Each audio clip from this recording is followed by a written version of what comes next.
ہم سب جانتے ہیں کہ اللہ تعالیٰ نے فرشتوں کو نور سے اور جنات کو آگ سے پیدا کیا۔ فرشتوں کا ٹھکانہ آسمان تھا اور جنات کا زمین۔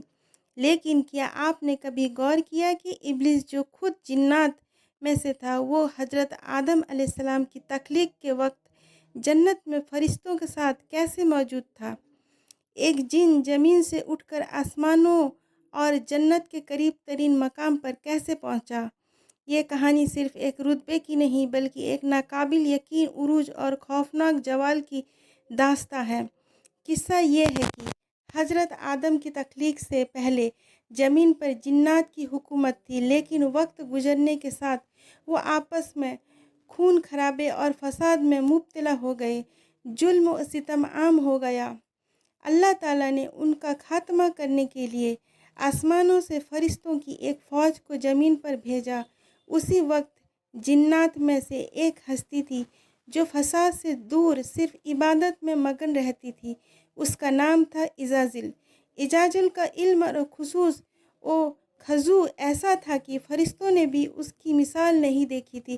جب فرشتوں کی فوج زمین پر اتری تو اجازل نے جنات کی برائی کے خلاف فرشتوں کے ساتھ دیا اور بے مثال بہادری دکھائی۔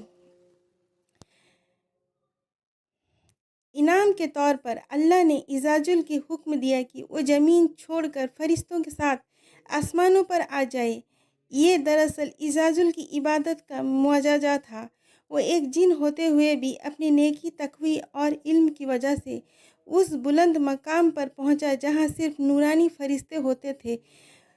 اسی نے صرف فرشتوں کی محبت ملی بلکہ کئی روایت کے مطابق اسے ملائکہ کی معلم اور جنت کی خزانوں کا نگرانہ بھی بنا دیا گیا۔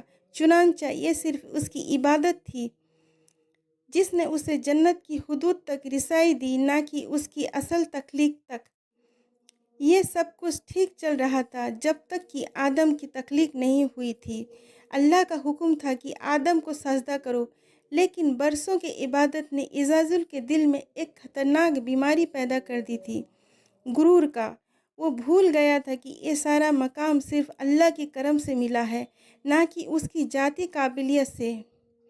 اس کی تکبر سے کہا، میں آگ سے بنا ہوں، یہ مٹی سے، میں اسی سے افضل ہوں، اور ایک ہی لمحے میں اجازل کی ہزاروں سال کی نیکی اس کی اس غرور کی وجہ سے ضائع ہو گئی اور وہ جنت سے نکال کر ابلیس شیطان بن گیا۔